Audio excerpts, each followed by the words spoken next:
How's she going, boys? Mike here. Welcome back to Grampie's Workshop. How are you going today? I hope you're doing fine, and I'm so glad you dropped by the shop. Oh, by the way, how do you like my new t-shirt? Isn't she a beauty? Chris, Paul, and Rachel gave me this t-shirt for my birthday back in May. I love it. And it's about the middle of September now, so it's just about time to get another one. Anyways, glad you dropped by, and today's project is on my heat pump. Wow, heat pump. Just saying that name, boy, makes me feel good. Heat pumps are a magical miracle of modern technology. There, I said it. They're the best thing since sliced bread. They're the cat's ass. They're the top drawer. They're the top of the pot. Heat pumps are great. Anyways, my heat pump it really is great. If you're thinking of putting a heat source anywhere in your home or in your shop or whatever, I'd consider a heat pump because they're economical, they're quiet, they're virtually maintenance free, although what I have to do today is a maintenance job. But I bought this in 2013, and what's this, 28 years later, and now I have to do a little maintenance on it, so that's not so bad.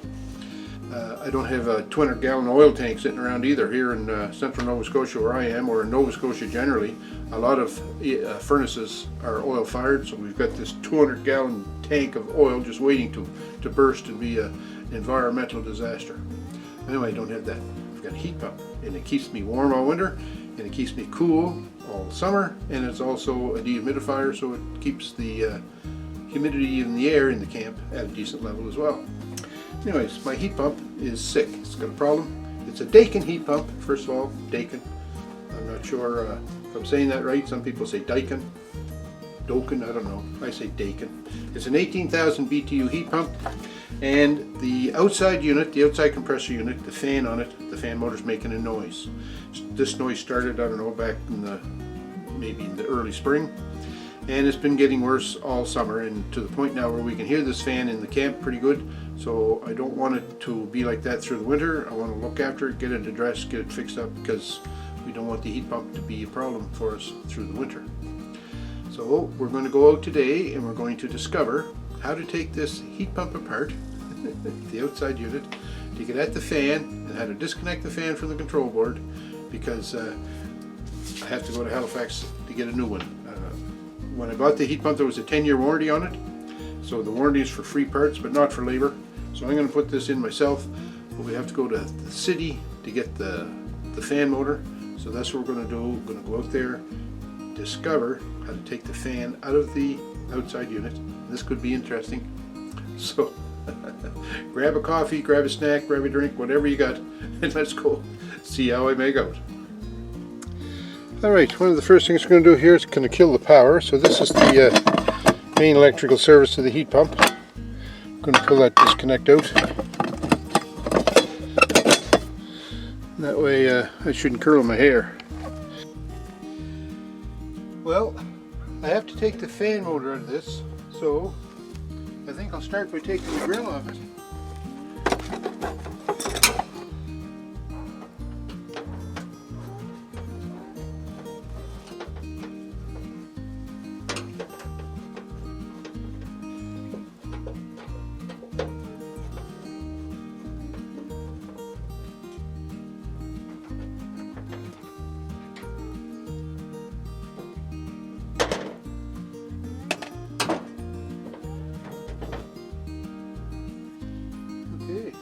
That comes off pretty easy. So I wonder if I were to take this fan off, if I can.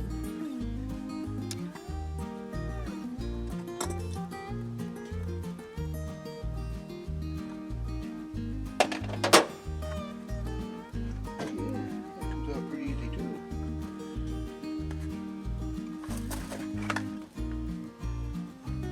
The shaft and it's keyed, so I think that's going to come off of this bracket pretty easy. But how's the connection made to it? I wonder.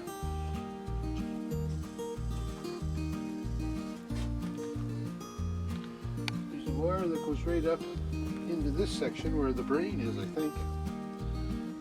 I'm going to have to take this top plate off it. Everything is Phillips screws.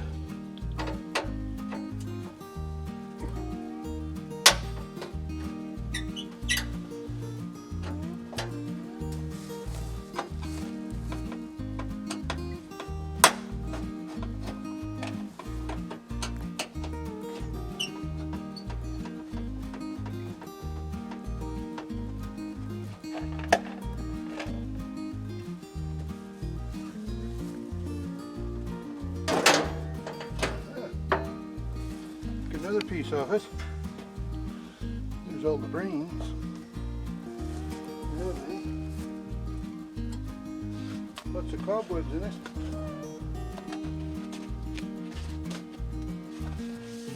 That's just an insulating plate, I guess.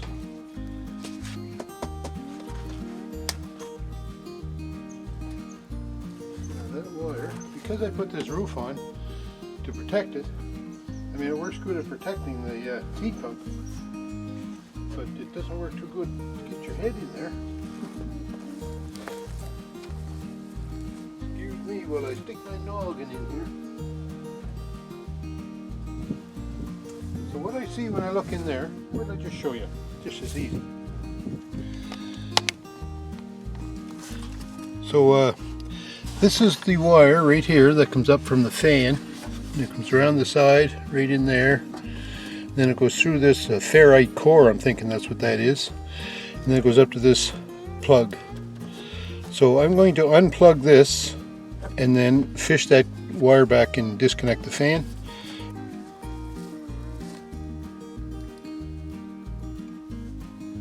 So that unplugged from the board quite easily.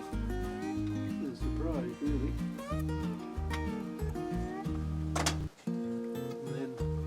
This part, this is what I can think is a ferrite core. There's just a little clip on that. And actually that ferrite core is movable. So I think, I don't know how to get that off because it won't fit over the plug. But anyway, we'll talk about that in a little bit. Now there's another little clip on the side board here. Another clip here.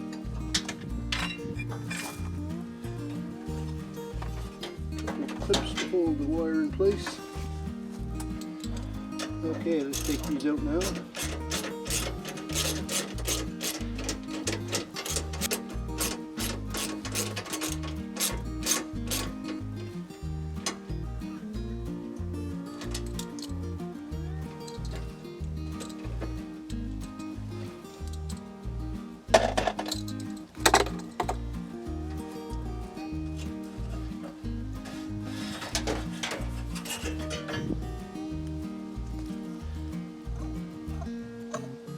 Voila! Okay, so here's the fan unit, and being as how it is outside, there's some, you know, bug stuff and whatnot on it, but listen to the noise. Can you hear that? That's what was causing me the grief. The motor doesn't look serviceable, so we're going to take that down to Halifax and we're going to exchange it, hopefully get the proper one. But what's on this little cable for it, it's the plug here that plugs into the PC board in the controller of the outside unit. But there's this unit, and I think that's what's called a ferrite core. What I'd like to do is just remove this tie wrap off it. Something like that. I don't want to disconnect it because this has got a little clip that clips into the unit to hold it in place. So that'll just slip off of there. And now this ferrite core, I believe, will be I can disconnect it. There and there. Yeah, and then that comes off, so that's great. So now when I get the new one, I'll just have to install it on there.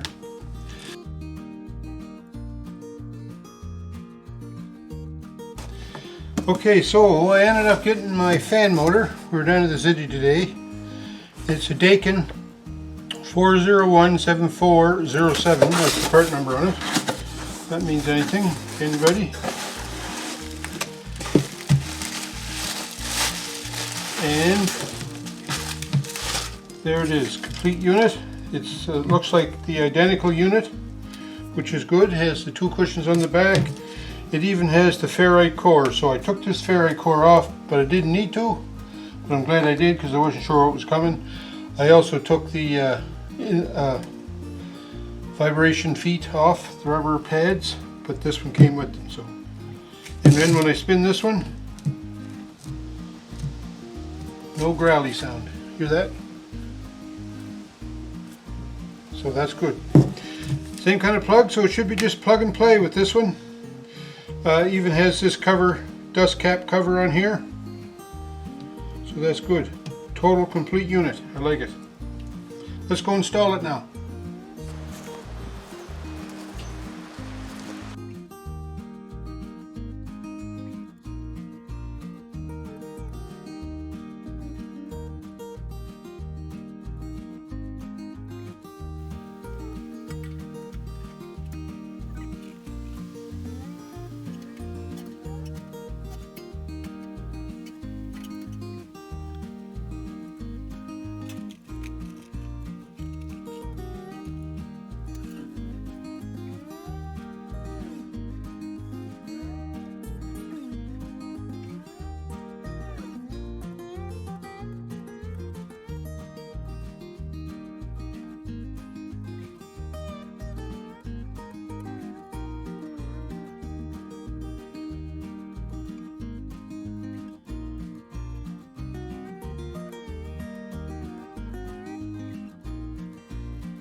So the wire from the fan comes up here. There was a couple of little plastic loops on the back of it there. It goes through this little cutout, and then the ferrite core plugged into the frame, and then I plug it here into the circuit board. This cover, the top, I guess. Well, I guess this is, yeah, this is the top. It sits on there, and then the cover goes on here. And then we have sheet metal screws go here, here, and 2 in the back. But the shaft is keyed, and the front part of this fan is not keyed. The back part is, so it can only go on the one way. So that's handy. All right.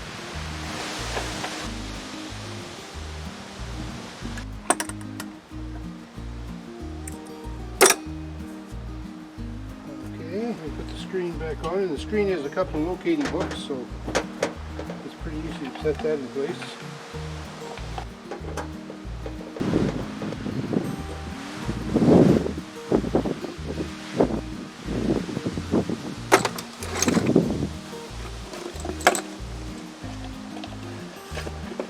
That's it, Billy Bob. We put the connector back in here.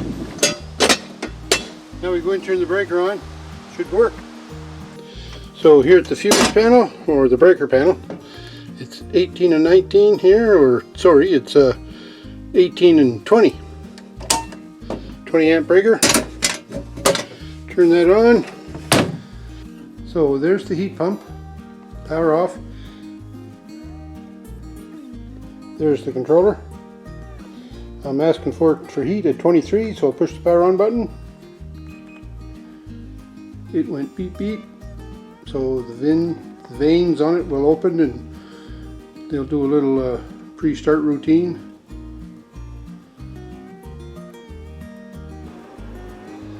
Okay, so it just came on. I don't know whether you can hear it. I certainly can feel it. Let's go outside and listen to the fan unit, see what it's doing. That would be more fun than watching this. Okay, so you can feel the fan. Well, can you feel that? Oh boy. Yeah, the fan is working good and it's quiet. I should have had a video on it before I changed the motor because it was quite a little whirl coming off it. And it was bugging us in the camp, and I'm sure anybody out in the yard here would drive them nuts, but Annie and I haven't been around in the yard much. Not the front yard anyways. So anyway, there you go. She's all changed out, back working. That's what I like. Well there, I'm glad I got the heat pump back, because you know what? After the stinking hot summer we had with sweltering high humidity temperatures, even as early as last week, there was a heat index going on that was like in the high 20s, early 30s, low 30s, early 30s, high 20s, low 30s, and it was just too hot to work. And when you know it, last night here, or not last night, this morning, we had frost. I had to go to the city today to get this part. I woke up this morning and it was like 3 degrees outside, frost in the barn roof here, and it was like, I think, 9 degrees in the kitchen of the camp. It was some chilly, but anyways, we had a quick breakfast, piled in the car, and booted her for the city, and ended up getting this part, took her back home, and you saw there it only took, I bet you it never took me 15 minutes to put that fan back in, and that was with doing filming. So pretty easy repair. So if you have a heat pump and your fan is making a noise or whatever, don't be afraid to dig into it. I wouldn't say going into the control board level of the heat pump would be a DIY project, but changing a fan motor like this, nothing to it. So go for it. Get yourself a screwdriver and an adjustable wrench and you can fix just about anything. Anyways, that's it. Thanks for tuning in. Hey, I hope you're staying warm or cool wherever you are, and I hope your heat pump's working good. And if you're new to the channel, welcome. I'm so glad you dropped by.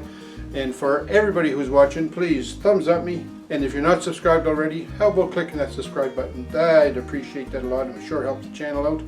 And I'm looking to get a little bit of a bump in subscribers here, because I'm getting handy the 2,000 mark. Not that that means anything other than to say I've got 2,000 subs. So, but it would sure help the channel. So anyways, enough talk about that. I hope you are all having a good day, having a good week. I hope you're staying warm where you are, or cool, depending, you know, it's up and down all over. You know what it's like. In the meantime, stay safe. Enjoy what's going on in your world, and we'll talk to you soon.